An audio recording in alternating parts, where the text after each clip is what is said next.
Hola una vez más, soy Don Antonio, el ingeniero Antonio Barrera, y estoy como siempre aquí con el amigo Jorge. ¿Qué tal? Buenos días, tardes, noches. Con ustedes está aquí Jorge Figueroa para un capítulo más de este canal.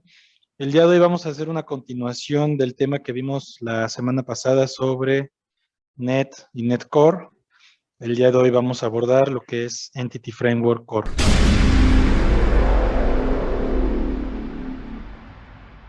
Claro, bueno, pues primero vamos a hablar un poco qué es Entity Framework Core.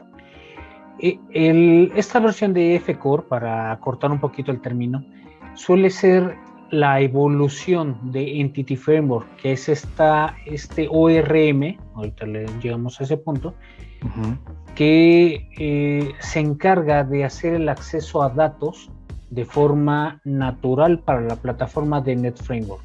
En este caso, EF-Core es la evolución que funciona igualmente para NetCore. Ahora, vamos a entender rápidamente qué es un ORM. Un ORM es, digamos, esta transformación que nos permite el código para generar clases a partir de objetos de base de datos para que a uno como programador sea más fácil trabajarlo o más natural dentro de un contexto de programación orientada a objetos. Entonces, bueno, ¿qué les podemos platicar sobre F-Core?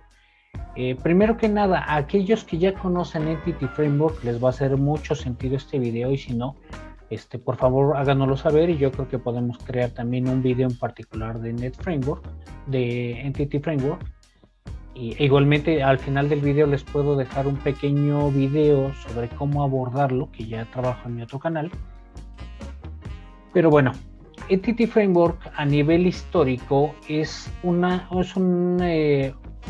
parte del NetFramework que salió en 2008, que fue propagando el acceso a datos. Es, digamos, una evolución de lo que era, por ejemplo, SQL Client anteriormente, las conexiones ADO, OLE o DBC. La idea fue homologar todas estas conexiones a los distintos motores de base de datos que pudieran estar soportados y poder generar un mapa visual de nuestras tablas, de nuestras vistas, a veces ya no exactamente visual en las últimas versiones de lo que eran los Stored Procedures, y cómo es que nuestros índices, campos, tablas se relacionaban, qué valores tenían, si eran anulables. Todo esto era Entity Framework. Hoy en día la versión Core es una versión más reducida, pero multiplataforma, así como haciéndole honor a lo que hoy en día tiene como precepto NetCore. Entonces, una de estas situaciones que podemos rescatar bastante del F-Core es el hecho de que no tiene una interfase gráfica de mapping, es decir, un diagrama que podamos nosotros importar directamente. Es una de las cosas que yo creo que quienes hemos trabajado más podemos echar en falta, y lo veíamos en el video anterior. Ahí Sí, no sé tú totalmente. qué piensas, George. Híjole, sí, esa parte fue la que a mí más me rompió los esquemas, porque yo estaba acostumbrado a Entity Framework, donde tú podías arrastrar tu modelo de datos y ya te dibujaba ahí tu diagrama y podías hacer adecuaciones a tu entorno. Y como bien dices, aquí ya todo se maneja por medio de comandos, entonces eso sí pudiera considerarse una desventaja. También lo que he estado viendo yo acá en los grupos de internet, donde los programadores y seguramente quien nos está viendo también se ha metido a investigar un poco, justamente eso es un tema que le cuestionan un poco, ¿no?, a Entity Framework, tanto al core, como a la versión core, como a la versión anterior, que puede reducir un poco el rendimiento de las consultas. Recordemos que nosotros vamos a escribir sentencias muy parecidas al lenguaje SQL, que es para extraer datos de la base de datos, pero a nivel código C#. A final de cuentas se va a ver una traducción interna hacia una consulta física en SQL o en MySQL o el manejador que tengan. Entonces esa transición muchos la están considerando como que hay pérdida de rendimiento, y pues eso también pudiera afectar un poco, ¿no?, el tema de sus aplicaciones ya al momento de estar en un ambiente productivo. No sé qué piensas tú al respecto, si tú crees que este punto es válido o realmente no se está abordando de la forma correcta. Claro, mira, ahí hay dos cosillas. Uno, platicamos también en el video anterior el tema de cuál era la herramienta con la cual podíamos acercarnos al funcionamiento de Entity Framework para evitar tener que codificar manualmente cada una de las clases y esa labor que de verdad va matando el alma de un programador. Esta herramienta es una extensión de Visual Studio que se llama Entity Framework Core Power Tools, con la cual a través de la ingeniería inversa te permite generar un listado consultando el diccionario de datos de tu motor de base de datos MySQL, en el caso de Pomelo, SQL Server, como obviamente la versión soportada por Microsoft, Oracle y DB2 y varias que están por ahí. Nos da ese listado de vistas, de tablas, de procedures, y nos permite importarlos y generar las clases metalizadas. Esto es algo bastante útil porque, como ya comentábamos, esta ingeniería inversa ya no está disponible más que a menos que la hagas tú artesanalmente, de forma natural. Sí. Bueno, eso era la promesa cumplida del video anterior. Y una de las cosas que definitivamente son cuestionables, sobre todo ya cuando has trabajado proyectos de F y F-Core, es que sí, el rendimiento se ve comprometido. Tienes que conocer muy bien la naturaleza de lo que estás codificando para decir, lo voy a abordar de una u otra forma. Recordemos que LINQ nos permite hacer LINQ to SQL, LINQ to XML, LINQ to Objects, de tal forma que nos permite trabajar in memory maravillosamente la información. Pero la bronca viene cuando es LINQ to SQL a través de F o F-Core, que vas a decir, oye, quiero que me consultes esta tabla unida con esta tabla, agrupada por la llave de uno, la llave de otra tabla. Ahí el asunto se pachequeó por completo. Correcto. ¿Por qué? Porque precisamente lo que hace, como comentas, es traerse o tratar de traducir lo mejor posible una sentencia SQL, traérsela in memory y volver a trabajarla para darte el resultado que esperas. Si vas a hacer eso con 10 registros, sin bronca. Si vas a hacer eso con 5,000 registros, ya tienes un problema. No hay mucha bronca hasta ahí, dependiendo de tu equipo, ¿no? Si lo vas a hacer eso con 150,000 registros, seguramente te vas a tardar algún tiempo en procesarlo, y de ahí ve subiendo tu tiempo casi exponencialmente. Exactamente. Entonces, de hecho, ahí abordando un poquito ese tema, seguramente los programadores que nos estén viendo sabrán que hay funciones de .NET que, por ejemplo, Entity Framework normal no funciona, ¿no? Si tú metes una opción, por ejemplo, tu string, start with, contains, end of, de entrada sabes que al momento de escritura no te va a marcar error, te va a funcionar y te va a dejar hacer tu consulta, o bueno, escribir tu código bien, no vas a tener error de sintaxis. El tema viene cuando intentas hacer ya la consulta en tiempo de ejecución. Seguramente a muchos les ha pasado, ¿no? Te va a arrojar un error, que funciones no tienen una correspondencia en el lenguaje SQL que esté utilizando tu manejador. Entonces, donde muchos códigos o muchos programas empiezan a tronar porque esas funciones no las tienes. Tienes que empezar a hacer ahí algunos artilugios para poder traer una consulta limpia y después pues irla depurando, ¿no? En Core, por ejemplo, ya esta parte está un poco más controlada, por lo que hemos podido investigar, está un poco más controlada, así te permite incrustar estas funciones propias del lenguaje, crear tus propias funciones lambda para hacer un filtrado mucho más específico, pero pues correctamente lo que decías tú, ¿no? Te va a traer la información a memoria, te lo va a traer a la consulta, digamos, gruesa, y ya en tiempo de ejecución va a estar haciendo esa limpieza para poderte arrojar un resultado, y eso pues obviamente, como bien dices, ¿no? A mayor volumen de datos, pues se te va a ir cayendo el desempeño. Claro, ahí también, bueno, ¿por qué se da esta situación? Quienes hemos trabajado varios manejadores de base de datos sabemos que, por ejemplo, la función isNull no existe tal cual. Si lo hacías, por ejemplo, contra una conexión OLE de Access, es un no zero o null zero, no recuerdo bien, un NZ. Si lo haces en MySQL es una diferente, si lo haces en Oracle es una diferente, en DB2 es una seguramente más diferente. Es otra. Entonces, precisamente el problema de esto radica en homologar todas esas funciones propias del manejador.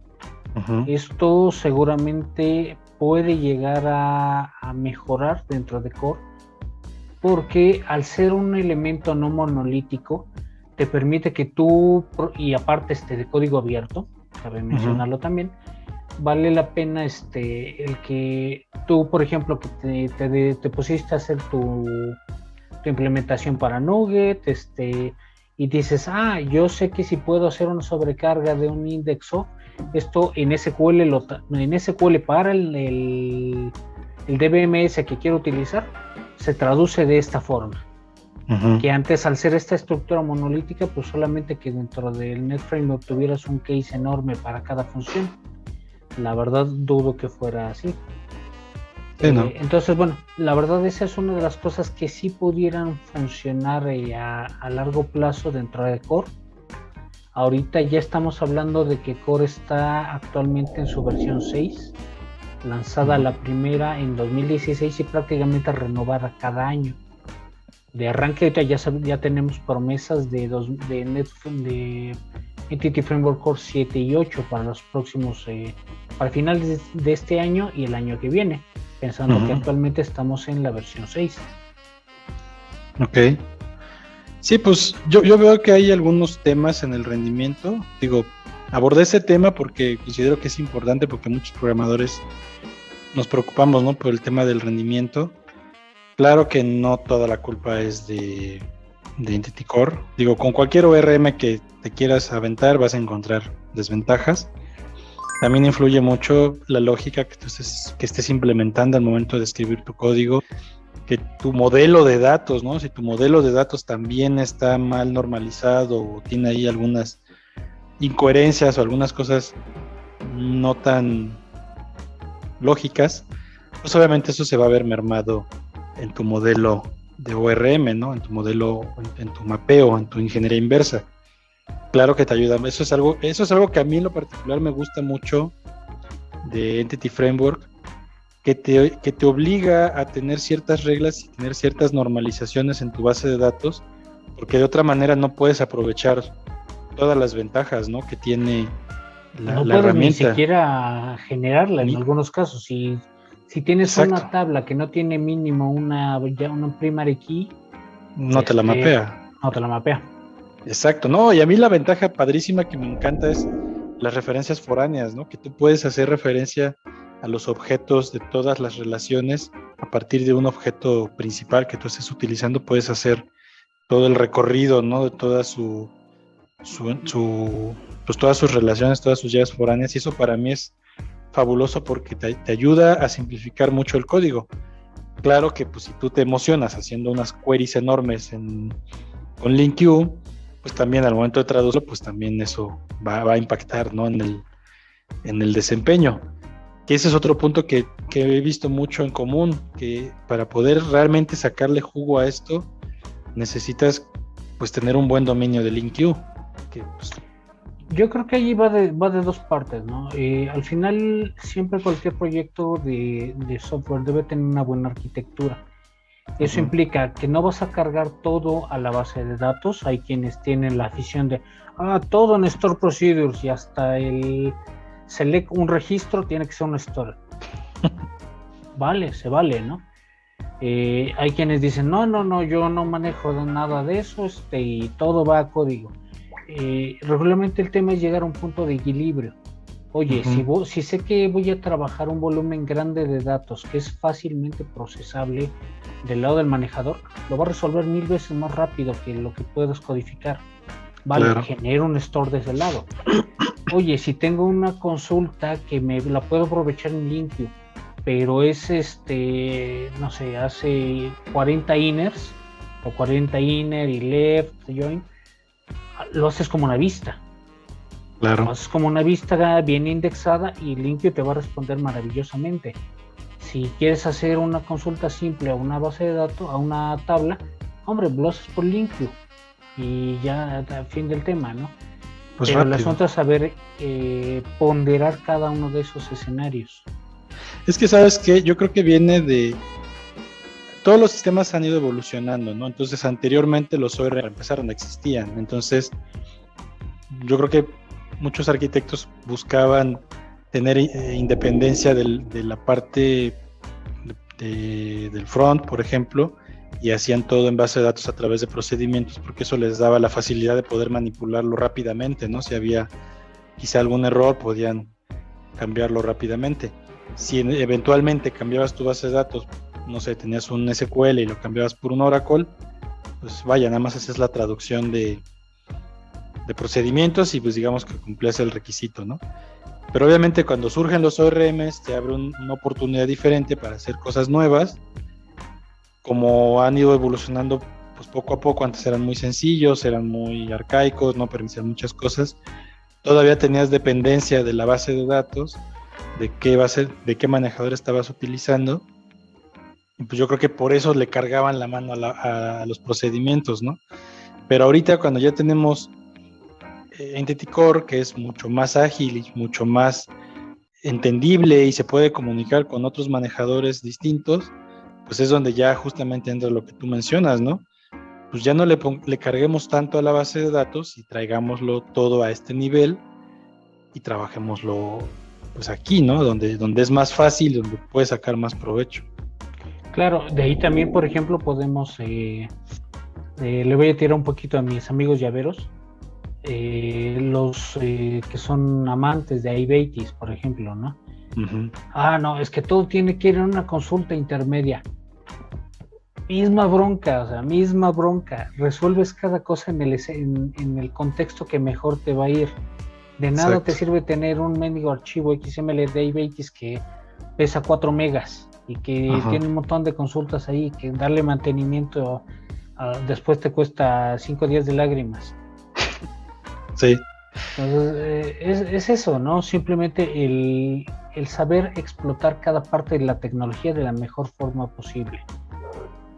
Claro, es como lo que hablábamos en el video de aplicaciones híbridas, ¿no? ¿Por qué inicialmente era mejor hacerlas nativas? Pues porque no existían herramientas híbridas que permitieran hacer aplicaciones distribuibles a ambos ambientes, ¿no? Entonces aprovechabas lo que había y pues eso es lo que te daban las empresas y los sistemas operativos, aprovechabas lo que había. Pero cuando ves que las cosas evolucionan y son mucho mejores y puedes sacarle más provecho, quedarte en esas ideas de no, pues es que todo va aquí y así se ha hecho aquí toda, pues como que estás desaprovechando, ¿no? Las ventajas que las nuevas herramientas hay, y pues a lo mejor Core ahorita es muy bueno y resulta que después lo mejoran o muere y sale algo mejor. Hay mucho debate también entre las bases de datos no relacionales, que deberían de ser, que son mejores que las relacionales. Yo todavía tengo mis dudas. Mira, yo de primera mano he tenido contacto con varios tipos de repositorios, por así llamarle, uh-huh. Para no encasillarnos en base de datos nada más. Cada una, vuelvo a lo mismo, tiene lo suyo. Por ejemplo, una base de datos multidimensional, súper padre el tema de decir, puedo tener el track de un registro a lo largo del tiempo. De tema contrario, el estar haciendo el resizing de su file system es igual una labor diaria de una persona, uh-huh. Diaria y casi manual, o al menos eso era cuando yo lo veía de primera mano. Sí. Bases de datos, llega un punto en el que sí es cierto, o sea, si quieres poner Big Data en una base de datos, te doy un par de días de trabajo antes de que esto se empiece a caer. Si quieres hacer guardar únicamente archivos en base de datos, hay modelos que ya han evolucionado para ello. Por ejemplo, se me fue el nombre ahorita de los tipos de campo en SQL Server. Como los blob, ¿no? Que están en Oracle. Sí, pero en el caso de SQL Server, precisamente para no hacer el blob, que por ejemplo antes era, yo guardo mis archivos en base de datos. ¿Y cuánto pesa cada archivo? Como 400 megas cada campo. Cada registro, ¿no? Cada registro. Eso era absurdo también, ¿no? Había los que hacían el otro caso. Yo solo guardo la URL y lo guardo en File System. Vale, pero eso también tiene broncas, porque si algo se corrompe en tu File System, adiós. SQL Server llegó a un punto intermedio, nada más que no consigo acordarme ahorita el nombre de ese tipo de campos. Como un tipo de data file, ¿no? Porque anteriormente, normalmente utilizas el var binary, que es como el equivalente al blob. Seguramente ahorita ya manejan un tipo de data file que es un poco más enfocado a eso, ¿no? A dejarlo por ahí. El file stream hace y guarda como tal la referencia de una ubicación física dentro del repositorio de base de datos, pero gestionado por el mismo manejador. De tal forma que no tienes que estar viendo, híjole, a ver dónde quedó el repositorio. Entonces, al final la tecnología va evolucionando, va permitiendo el ir subsanando estas necesidades. El caso es el que ahorita con EF Core, que tiene pues sobre todo algunas ventajas y desventajas fuertes. Por un lado, ya vimos el tema de el diagramado. Esa es una desventaja, y de hecho, revisando documentación, no está ni remotamente planeado que lo vayan a hacer ni hoy ni nunca. Ventaja de este lado, multiplataforma, corre sobre Linux, sobre Windows y sobre todo lo soportado por la plataforma universal de .NET. Y pues la verdad es que hay muchas características muy a nivel de programador que se han ido abordando desde las versiones 1, 2, 3, 1 y hasta hoy en día las 6, que sin duda, si me preguntaran, te diría, ¿tengo que estudiar EF Core? Si vas a trabajar con .NET, sí. No sé que lo vayas a ocupar hoy o mañana, pero pasado mañana la vas a ocupar, sí o sí. Sí, de acuerdo. De hecho, aquí también estuve buscando un poquito cuáles eran las recomendaciones de utilizarlo uno u otro, Core contra Entity Framework normal o tradicional. Aquí te hacen lo que pude encontrar, te hacen varias acotaciones, ¿no? Si es un proyecto nuevo que vas a implementar desde cero, que no tienes nada contra qué migrar o comparar, o digamos, quieres aprovechar al 100% de las características de Entity Framework Core, utilízalo. No tiene mucho sentido que lo hagas en Entity normal y después hagas la migración a Core. Desde un inicio plantéalo como Entity Framework Core. Más sin embargo, si tienes un ambiente ya prefabricado, un proyecto ya hecho que ya utiliza Entity Core, la recomendación que pude encontrar es que te mantengas ahí, porque al hacer la migración, lejos de aprovechar todas las bondades, únicamente vas a buscar las equivalencias y vas a hacer ahí algunas maromas para que te funcione como te venía funcionando, pero realmente no vas a aprovechar todo lo que tiene, ¿no? Entonces esas son como Totalmente de acuerdo. Las ventajas, los escenarios en los cuales te recomienda, que era lo que platicábamos en el video anterior, que en .NET Core algunas cosas no se pueden hacer porque no las soporta, porque no está pensado todavía para eso, ¿no? Entonces, pues en esos casos quédate con lo que ya existe, con lo que funciona, y mejor aprovecha Core, Entity Core o .NET Core cuando realmente le vas a sacar todo el provecho a la plataforma. Claro, y bueno, pues un poquito a temas de resumen, vale la pena el que comentemos que la tecnología de .NET ha evolucionado sobre todo para el tema de dar soporte a distintas plataformas, a distintas tecnologías, con lo cual es una apuesta bastante interesante también incluir el tema de EF Core y el soporte de múltiples programadores, al ser una plataforma abierta nuevamente. Por lo cual pues les invitamos bastante, ¿no?, a que puedan empezar a meterse a este mundo de F-Core. Insisto, si ya han trabajado con Entity Framework, les va a ser muy natural el paso. Si no lo han hecho, pues yo creo que en algún momento se van a topar con un proyecto y no está de más conocerlo. Correctamente. Exacto, pues nada más la recomendación, practiquen, échense unos clavados a LINQ, porque lo van a utilizar sí o sí, expresiones lambda. En principio se ven complejas, se ven raras. Son muy matemáticas. Exacto, pero realmente son muy buenas. A mí me fascina, o sea, yo desde el día que conocí LINQ, hace ya unos años, que por ahí un ingeniero me lo presentó formalmente. Desde el día que conocí LINQ yo quedé fascinado con la facilidad que tiene para la escritura de código. Y pues nada, no hay que sacarle provecho a lo que tiene. Y pues si alguien está en desacuerdo de lo que hemos dicho, pues también déjenos sus comentarios, ¿no?, aquí abajo, o abordar o complementar, ¿no?, las cosas que hemos dicho. Claro, en futuros videos estaremos tratando también algunos temas, sobre todo de desarrollo.